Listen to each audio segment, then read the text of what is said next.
Your boy the man NJ to the city with the number 2 in TL. Let's go. So the title of this video will probably be the future of NJ to the City News. And actually, let me see how this will work right quick with more light. I guess that light does me good. I don't really know.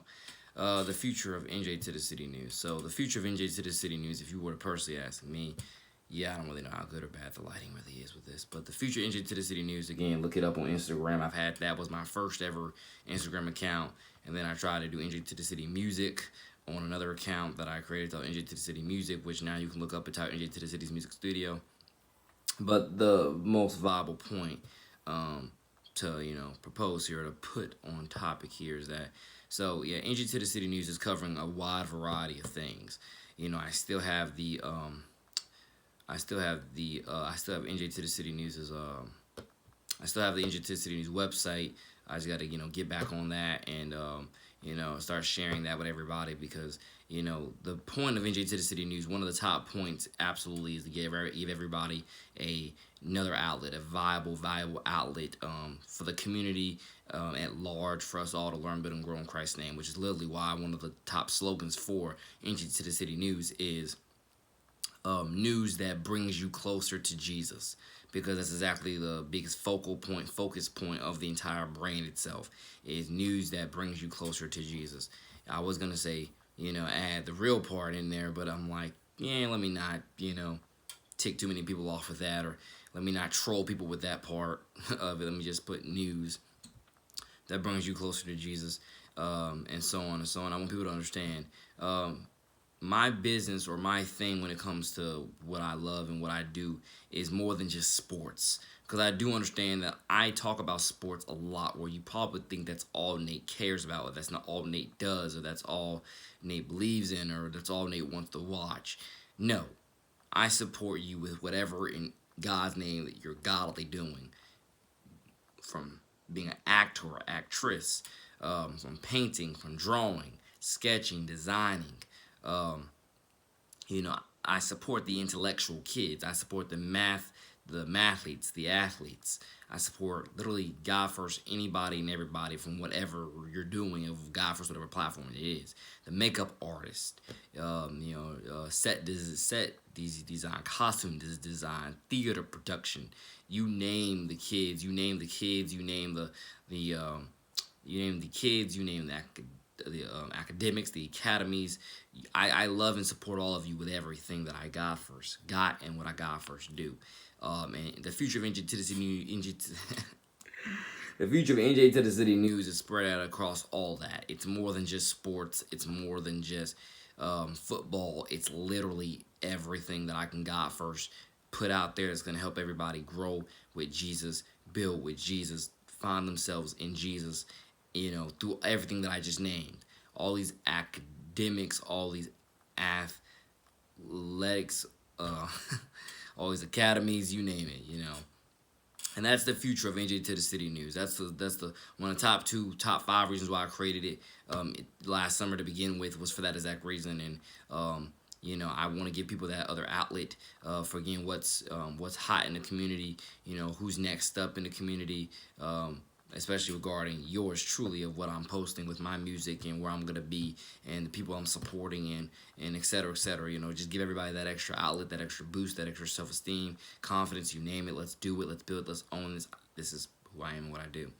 And other than that, I want to let everybody know, I'm so darn tired of hearing other YouTube analysts like myself keep saying about, oh, this dude has, NFL prototypical size, arm strength, athleticism. And I'm like, I know I tweeted this out during the NFL Draft 2020 weekend. I am so darn tired of people telling me, or people, just putting out there into the airways, oh, they have so much arm strength, so much athleticism. They have the NFL caliber arm, NFL caliber height, size, strength. You name it. But yet every year, these guys, some of the same people you're saying, who have all these NFL traits that the NFL is looking for, they're going underrated, if not underdrafted, if not just not drafted at all, every year. Like for example, I just thought of the kid named Logan Woodside. You probably forgot who the guy's name he is. Look him up. I think he did get drafted or he didn't get drafted, but I know Logan Woodside, he actually played with the AAF with the San Antonio Commanders, and he did pretty well, pretty swell. He's still on Tennessee, and if you were to ask me, Logan Woodside is one of those kids who he should be starting right now. They should have never given Ryan Tannehill all that money, let alone a 3-year contract period. They should have let Ryan Tannehill walk. They literally should have let him walk. Ryan Tannehill is not going to get you literally anywhere. Like, dare I say, all those years in Miami from 2012, right? From the 2012 draft, if I'm not mistaken. If not 2011 draft, I don't know which draft it was. 2011, 2012, one of those two drafts. Although he has, someone explain to me how Ryan Tannehill has had all those years in Miami and still never won a playoff game. And so a lot of people, just like with Stafford and Ryan, they'll be like, oh, it was the poor teams around them, and that's why they couldn't. No. Ryan Tannehill, from all the highlights that I saw, Ryan Tannehill can play. But he's never going to be a Patrick Mahomes elite. He's never going to be a Tom Brady GOAT. He's never going to go out there and just absolutely dominate game after game after game and elevate his team up to the conference championship, if not the Super Bowl. That's what he did this past season with conference championship. No, he didn't. No, he didn't. Look at Derrick Henry. Derrick Henry was the workload. Derrick Henry did his job. And Ryan Tannehill got Derrick Henry's money. And so anybody can say what they want to say in oh, you're just downing him for this. And dude, no. There's a reason why Tannehill never won a playoff game in Miami. There's a reason why Stafford, I don't think he's ever won a playoff game with the Lions, or maybe he won one, or he went to a couple, etc. There's a reason why Matt Ryan has not been back to the Super Bowl since he lost to the Patriots. These teams keep re-upping the same quarterbacks that have proven they can play, but they have proven that they've reached their max potential. That's one of the top problems that I can't stand in the NFL. The NFL keeps re-signing the same dudes that have proven they've reached there's a Max Grin potential. God bless my brother Max Grin. They have consistently re-signed the same dudes that have proven they've reached their max potential. And that, again, God bless the dudes that can play.